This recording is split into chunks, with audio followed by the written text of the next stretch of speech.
Thank you for being with us again. Welcome to GPS, God's Prophetic Surprise. We are still trying to get Pastor Sara healed up from her little affliction with the glass. Anyway, there it is. But it will eventually be okay, we believe. But it's been painful to hear about it, painful for you to experience. We're glad it's on the other end.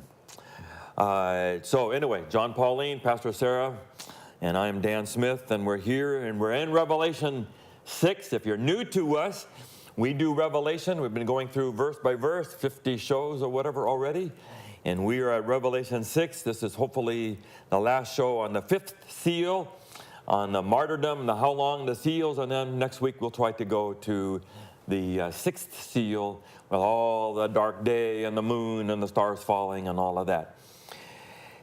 So I have a little vignette from today. On my walk this morning, I listened to a talk on what's called TED Talks. Are you TED Talk people? Very articulate. I don't have his name. I can't tell you that. A young black man. He sounded like about 30 years old. And he says he was 12 years old the night of Y2K when we went. You wrote a book on Y2K.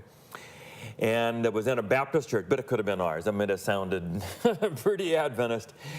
And the preacher there at midnight, 10 minutes till midnight, and they believed Jesus was going to come. And boy, it was now, all your sins were completed, and the beast and victory and all of those things. And he at 12 years old, he wasn't exactly sure, but he wanted to do his part. But he was pretty sure his grandma was okay. So he said, I held on to her hand, figuring if she made it, he could go in with her. Mm-hmm. And he said, we prayed, and it was a minute till midnight, and we closed our eyes, and I wanted to be sure that I was with her. And then the preacher said, amen, and Jesus hadn't come. And he said, I didn't know what to do with that. Then he said, we went home and watched the shows as the transition to midnight moved all around the world. And he said, what was Jesus going to do? Was Jesus going to come 24 times, And he said, I realized it was just wrong. He said, I had been tricked, I had been duped, and I had been bamboozled. Those are 3 words. He eventually went to Yale and eventually went to Harvard Business School. He said, I tried working at Lehman Brothers, went to Lehman Brothers in 2008. Well, you know what happened to Lehman Brothers in 2008. So he realized that wasn't going to work. And he tried education, he's given his life now, since then, to develop startup companies around the country to take care of poor. But he realized that's not going to save him either. And so he said, I have been tricked, duped, and bamboozled. What do we say to anyone who's watching today who is suffering, who prays how long, that they have not been duped, they have not been bamboozled?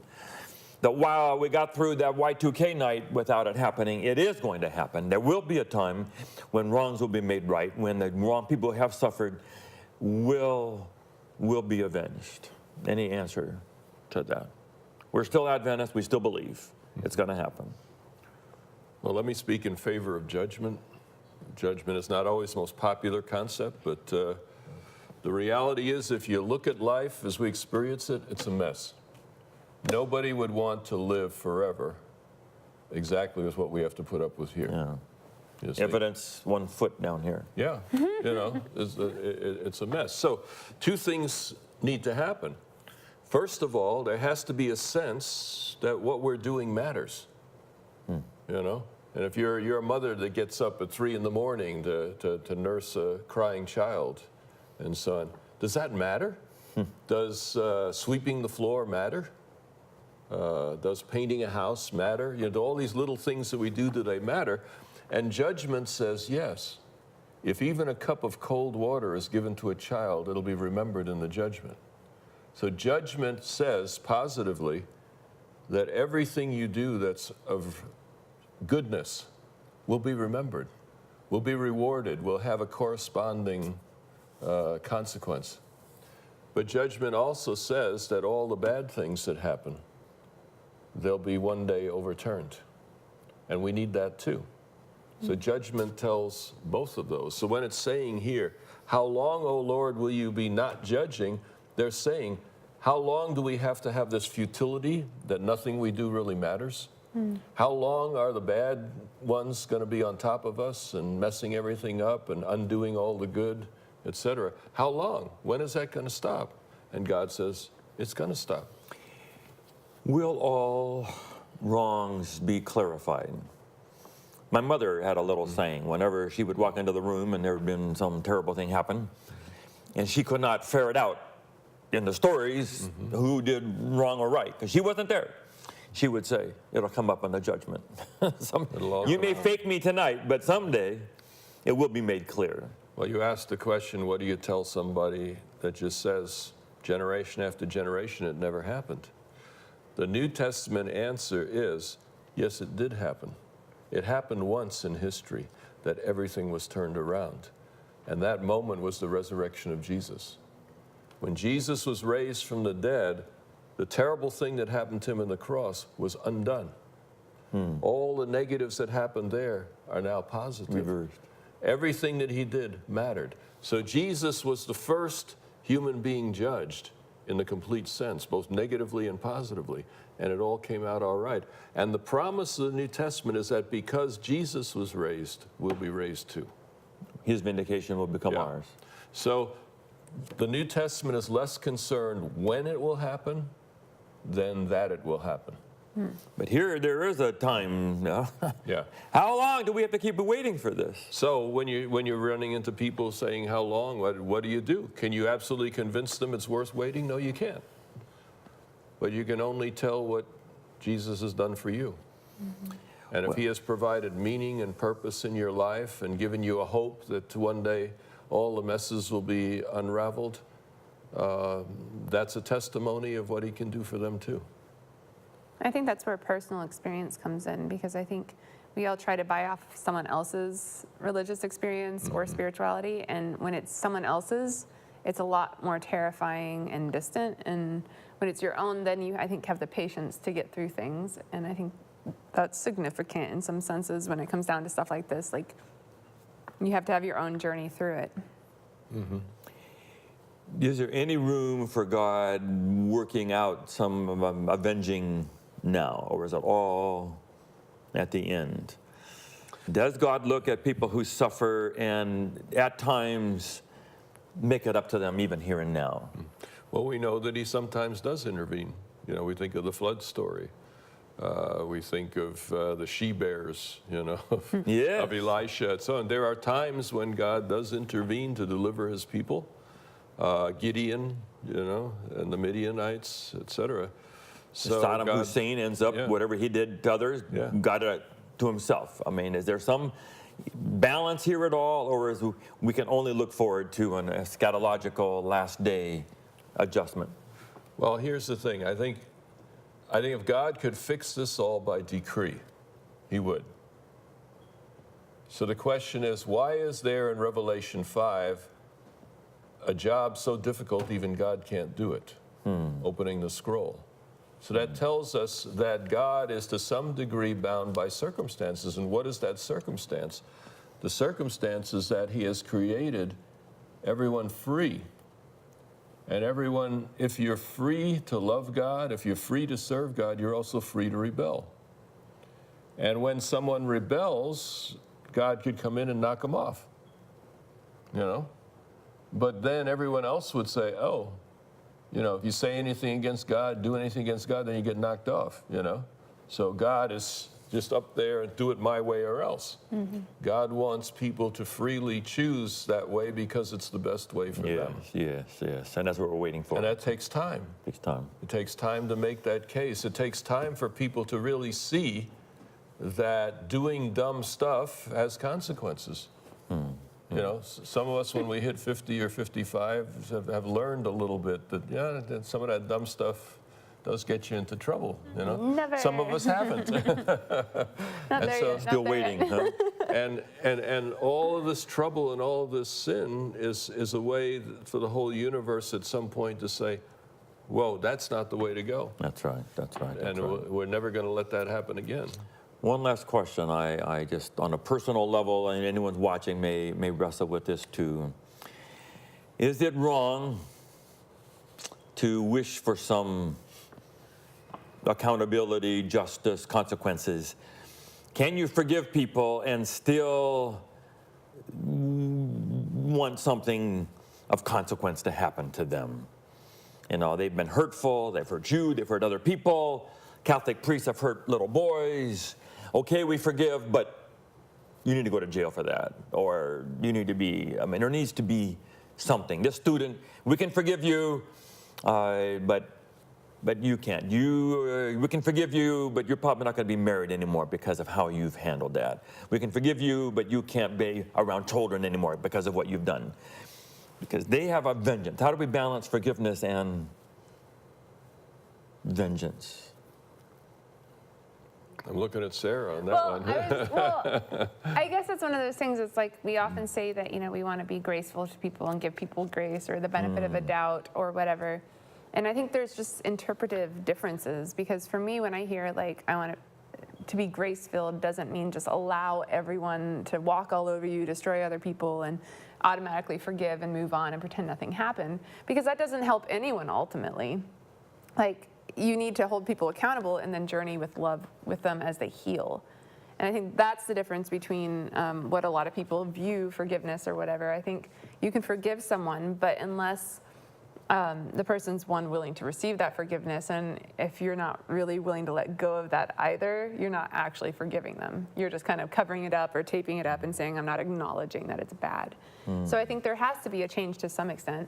If a child has been abused and then their parent asks for forgiveness later, cool, but is the parent still hitting them?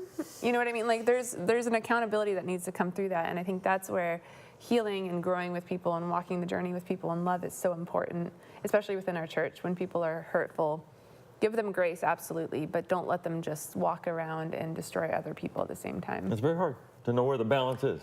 I think it's incredibly hard, but I think there's a reason we've been given a brain to hold people accountable in a non-harsh manner. Like, you can call someone out and make them like reface all of the stuff that they've done, but you can do that in a healing way as opposed to a vengeful way. And so I think there are proper ways to do things. I wonder why I thought of this story right now. Uh-oh. But when I was 15 years old, I went to teen camp. And we were put in a unit, and we had our little, our little one room little building with all the 8 cots and all the rest of that. And there was no counselor. Oh, no. So Sunday night, we're over there going to bed, no counselor. What's going to happen is us. At 2 in the morning, people are wrestling me up. Shh, come on out. So it was a couple of the older guys, they took me outside and they says, we don't have a counselor for this unit, and you're the oldest kid in the unit. So would you be willing to be the counselor for this unit? Now, I was 2 months older than the next oldest, and all of them were like 14 or 15. And I was 15. Oh, boy. I said, well, somebody's got to do it. So I did it. And about halfway through the week, one of the youngest ones challenged me. I was in the bathroom, and he locked the door from outside, so I couldn't get out. And I told him to open it, and he laughed. And I became enraged, and I smashed the door down. Went out there, and I was just really letting him have it. And I said, okay, take your shoes off and run up and down that hill. And almost as soon as I said it, I realized I'd gone too far. After a couple of rounds up and down the hill, his feet were starting to bleed. Oh, my God. And I said to myself, you've really overreached this time. But I also realized that if in remorse I stopped it, I would never hold his respect or anybody else in the unit. So I ran with him. Cool. And he was my best friend the rest of the week. That's a great story, John. So grace sometimes means really standing up for something, but then being with them in the consequences. Right. That's where the grace comes in. To this day, I feel bad about that story, And yet in the end it worked out all right because he needed the boundary clearly set, but he also needed to know I cared. Right. And that made all the difference. Right. And this is what God, I think, is doing. He sees the consequence. He'd love to intervene, but it wouldn't be good for us. No, Yeah. no. And so what he did is he walked with us. I'm just impressed the kid listened to you and ran up and down the hill. I think about that too. I was like, I don't know if I He must have been terrified. I have a big voice. Well, no, I know. I know. Wow, that's impressive. Yeah. Is it enough to tell people you may never get justice for all the wrongs that have been done to you, but Jesus has died and risen for you, and your name's in the record books of heaven, and that's what really matters? Is that enough In to give this people? life, no. No, justice doesn't happen in this life most of the time. So if there's no resurrection and there's no judgment, then there's no justice in this universe. No. And nothing's ever going to change. So the promise of the scriptures is that there is a resurrection, there is a judgment, and the judgment will set things right, and the resurrection will set things right. The scales will be balanced. Well, this is really not a mature moment, but it makes me think of like superheroes because I like them because I'm a nerd, and how like they come and they're trying to get this vengeance, right? Typically it's for one thing, some unjust moment of their life or some freakish accident that happened to them, and they're trying to eradicate whatever that is. And very often in the first book or first episode, they eradicate the thing that they're after or something similar. But then it's like every time they turn around, there's something else to eradicate. And so there's always something that keeps them back in the game of trying to find justice and they mess up constantly because they go too far, or they realize that the good that they're trying to even create in the justice is actually detrimental to other people. And it's fascinating to watch like a lot of those unroll because I think there's no way to find true justice in like humanity or in anything like that, because we're always going to think we're doing the best for the situation. But at the same time, there are limits, like we are human in that sense where we don't have clear boundaries. Or Sitting with a group of people politically Saturday night are wonderful church members who can't stand their taxes. But others of us say we need to take money from those who have it and give it to those who are struggling and suffering and have no health care or no mental health. But they feel the injustice of that because now in order to give justice to them, we have to do an injustice to those who've worked hard and taken their money from them. So there's always this rough and tumble of it. And to just trust this as it eventually be made right. Well, these superhero stories, I think, they do indicate how challenging it is for God in dealing with all these things. You know, you might be shocked at this, but I am a little familiar with the Batman story, for example, but how everything that he does is driven by the murder of his parents, which he had to witness as a small boy.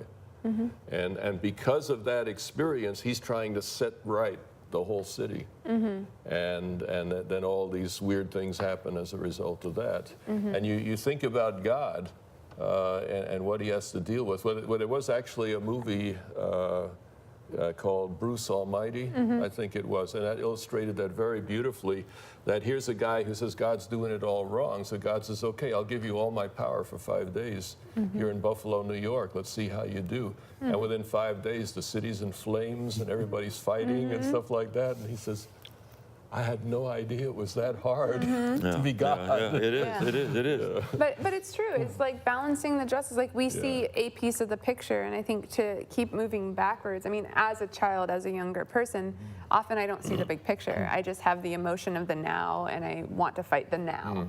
I want to know why it's wrong now, and I want to fix it now. And like as I'm getting older, and as you know, my family and my parents or whoever are watching things, they've always had kind of a removed view of it. So they can see like the bigger picture and they're like, yeah, she's gonna mess that one up like so quick. But I'm like, no, we have to fight this. This is the issue at hand. And I think we're so close, like we have such a narrow scope of things sometimes, especially within theology or within whatever, that we miss out on the broader pictures of things. And so we don't understand, and I don't think we'll ever fully understand that because we're so in it. But someday we will see enough of it to affirm it and say you were right. Well, some of these stories really, what I hear you saying is they require a certain amount of maturity to even begin to grasp what's going on with God. Yeah. I just got a few minutes left. I'm watching the clock, and I want to hear your answer to this, Jon, as we wrestle with it. The end of this passage, Revelation 6, and I realize we haven't read it this show, says, verse 11, Revelation 6, verse 11, then each of them was given a white robe. They were told to wait a little longer until the number of their fellow servants and brothers who were to be killed as they had been was completed. What is this? At all, that a certain number of people have to suffer, a certain number of martyrs? God needs a certain number?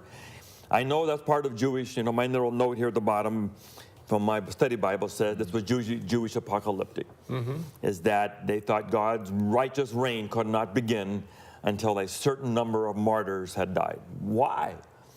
Well, in Jewish apocalyptic, you have this how long. It builds on the same kind of thing that you see here in Revelation. And the idea was the reason God hasn't intervened is he's waiting for a particular number of martyrs. That was an answer that we don't have enough yet, 6 million Jews or all the other people? That was before the 6 million Jews at this. I know, I mean, we're on this side. Yeah. Not enough yet? Well, you see, that was an idea that was satisfying to them, that God had a certain expectation, a certain number of things would happen, and then he would come. The interesting thing about it is the word number isn't there in the original language, even though it's there in most of the translations. And here's one the good old King James actually gets right. If you don't mind, he says, white robes were given unto every one of them, and it was said unto them that they should rest yet for a little season until their fellow servants also and their brethren that should be killed as they were should be fulfilled. Interesting. The word number isn't there in the original text, and it's not there in the King James. What version do you have? I have NIV. Oh, so that's the same. Yeah, and the NIV definitely says the number of the fellow servants. They're drawing that from the Jewish apocalyptic. They're assuming that this is simply copying Jewish apocalyptic, and that's what this is meaning. But it isn't necessarily the case. Could it be that they themselves are completed? Interesting. That maybe they reach a certain point of character where they would rather die than choose to sin? Is that what this could be about? And there's one commentator who makes that point. He says the perfecting, the completing of these saints is when they reach a certain character, when they truly trust God, then God can say, okay, it's all over. It doesn't say that. That would be an implication. Well, it's one way you can read the text. It says when they became completed or perfected. Is there any history to what completed or fulfilled means or what the context is other places? Well, an interesting parallel is chapter 19 and verses 7 and 8. And by the way, 19 and 6 are parallel in Revelation in many ways. We call it the chiasm. But in Revelation 19, 7 and 8, it says, let us rejoice and be glad and give him glory, for the wedding of the Lamb has come, and his bride has made herself ready. Fine linen, bright and clean, was given to her to wear. Fine linen stands for the righteous acts of the saints. So the dress here isn't so much the gospel. The dress here is that they have reached a certain place of behavior that becomes the key to this wedding. Wow. The bride is ready for the wedding. So one could say that that's what's happening in the fifth seal. I don't think so. Because if you look at Revelation 6:11, it says each of them was given a white robe and told to wait a little longer until, let's use the King James again, their fellow servants also and their brethren that should be killed as they were fulfilled. So it's not waiting martyred. for people to become perfect in character. It's waiting. There is a sense of a number of martyrs. So the other translations are not wrong in adding the word. There is the idea that the full amount of suffering has not yet occurred. You gonna answer? You got 3 minutes, I John. thought I just did. No, we've given one answer that's not right. Now we need the answer that is right. Well, that's what I said, that it is the completion is in reference to the people that have not yet been martyred. Okay, so how is that? God has a number. Why would he choose that number? Why is that important? Well, it doesn't say here that God chooses the number. It doesn't go that far. That's why the word isn't there. But what it is telling us is that as horrible as the number of martyrs have been up to this point, it's not over yet. And we know that because the 6 million Jews are since then. World War II is since then. Could it possibly be that, And it's still not over. because it says that that should be killed, like those people are often the people that are game changers, or the people that come in and disrupt what common thought is, and so it creates an emotion or a reaction from people, right? And then that's martyrdom, like you're still standing up for what you believe in, but you're changing the culture of things, right? And so maybe that standing for the culture needs to be shifted a couple more times, and there are people that are going to be caught in that culture shift. And so they're naturally going to be the martyrs, or the ones to be killed. You know what I mean? But they're not necessarily like, we have to have this many people about to be murdered. Yeah. Now that would seem extremely arbitrary on the part of God to say, well, it's got to be 10,942,672, and then ding, let's go. Right. Well, that's what I'm Yeah. saying. It might be like a culture shift, like a movement in something else, and people just kind of end up in that, or are the catalyst for that? I don't know. Well, one painful thing I think we have to realize is the Bible's clearest explanation for suffering is the book of Job.